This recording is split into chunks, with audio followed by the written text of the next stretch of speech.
Hey everyone, this is Tutor Brian.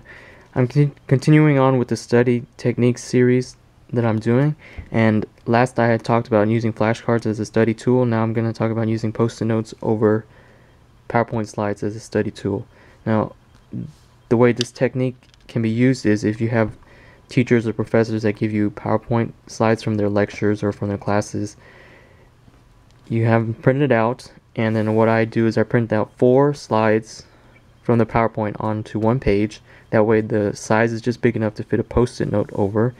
And what I do is I take the information that's on the PowerPoint and I decide what's kind of a key thing that I want to learn or remember from that PowerPoint slide. Now, my example is from anatomy class, and my anatomy professor had given us key points kind of like in these little blanks. They were blank when we received them, and then when we go to class, she goes over the what's to fill in the blank. And so I kind of got a clue to that's what's important to learn, those things that are in the blank.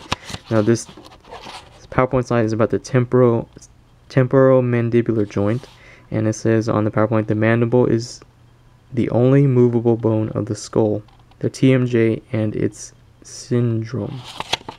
So what I do is I cover it with a post-it note, and then I write a bullet point from the PowerPoint. Okay, I wrote the blank is the only movable bone of the skull.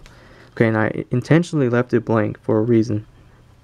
Okay, that important part, the mandible, that's what I wanted to remember. Okay, so I leave that part blank, and then I try to, when I'm studying, I look through the post-it side and I say, the blank is the only movable bone of the skull.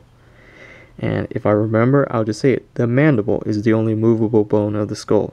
And if I didn't remember, I would have to open the post-it and read underneath. Okay, it was the mandible that's the only movable bone of the skull. And then when I have more information, I'll fill out the whole post-it as much as I can. But just for now, all I have to do is remember this. And if I get it right, then I can move on to the next one. If I don't get it right, I just have to read it.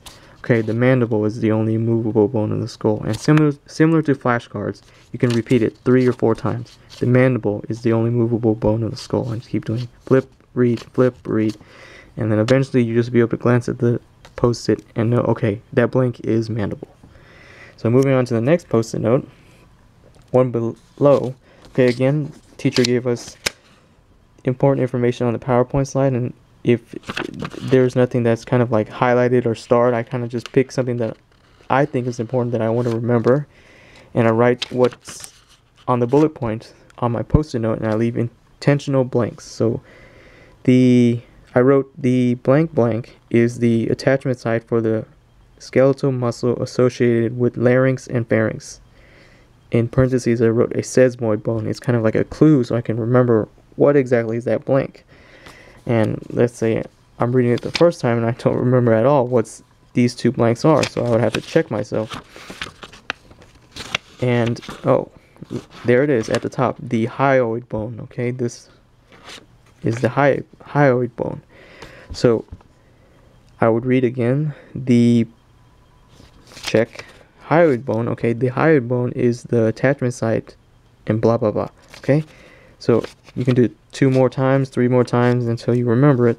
And then when you go through the post-its again and you're reading, okay, the blank is the attachment site for the skeletal muscle associated with larynx and pharynx. This is a sesamoid bone. And oh yeah, I remember, it's the hyoid bone. And then I get it right and move on to the next post-it. Okay, so what I have here, more information, more blanks, more things to remember. I wrote vertebral column and blank 7 vertebrae, blank 12 vertebrae. So these obviously are the important words I want to remember. I'm going to check underneath. Okay, the top one was cervical, 7 vertebrae. Okay, cervical goes here. Cervical, 7 vertebrae. 12 vertebrae is thoracic. Thoracic, 12 vertebrae. And next, lumbar, and then sacral, and then coccygeal beneath that. So, let's say I had run through a set of post-its, and now I'm testing myself. Okay, I look at this note, post-it note right here, and I see vertebral column. Okay, these are the important words I wanted to remember. Okay, and my clues are over here. 7 vertebrae. Okay, what had 7 vertebrae? It was part of the vertebral column. It was the cervical. Okay, and what's 12 vertebrae? Thoracic. 5 vertebrae. Lumbar. 5 fused vertebrae. Okay, so that differentiates these two. They may look the same except for one thing. This one down here is fused.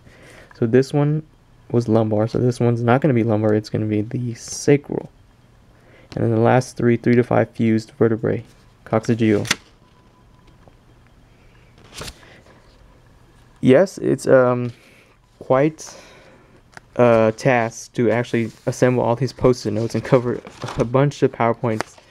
And see how this one here, a lot of blanks, a lot of remembering, a lot of flipping back and forth, flipping, remember, flip, remember, test yourself, get it right. Or if don't get it right, then flip, repeat until you get it right. And the more run through, again, it's similar to flashcards. It's very intentional studying that you're focusing your efforts, and it's not wasting your time. It's just trying to streamline all that studying. That's hence all those blanks on the post-its that you're trying to keep remembering. What are in those blanks? What are in those blanks? Those are important information that you want to recall, especially come exam time and when you're trying to make sense of all the information you hit with, and you want to kind of streamline everything to focus on the most important things. Now,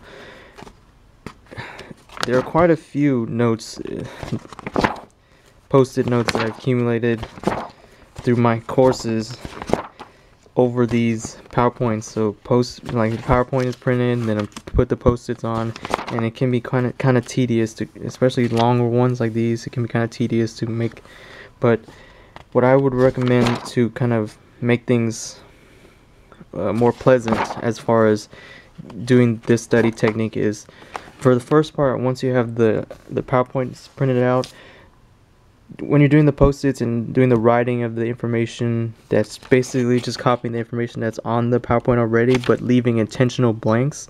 During that part, I would suggest doing something where I either have your headphones in and listening to music you enjoy, or you can have on the speakers listening to music that you enjoy while you're doing this, so it's not like all monotonous and really tedious.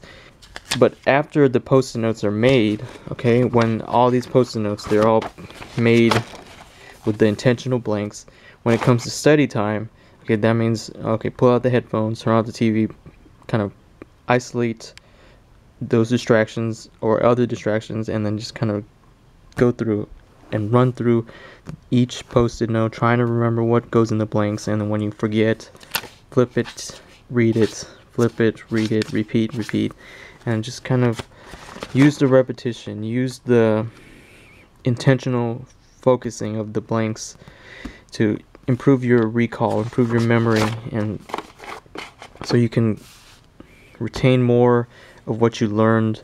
And I mean, if you're sitting in class and you're trying to do it all, then it's gonna be a lot at once. But when you take the time and you do small things like this to improve your retention, you really reap the benefits in the long run. And I mean, as far as this class, I actually did really well, and I got like an A+. And I put a lot of effort into studying. I mean, as you can see, the notes, post-its, so it works. And this is something that our professor recommended us do, and I've taken it with me ever since and used it for other classes, and it's really helped me be successful as far as grades. And I mean, it's not all about the grades. Retention, learning new things, and keeping that information with you. I mean, obviously, the knowledge from all these notes, it's a lot. I mean, I can't recall it all right now, but little things here and there I've recalled, and so it's really helpful using this method. So that's the study technique using post-it notes. I thank you for watching, and stay tuned for the next study technique in the next video. Thanks.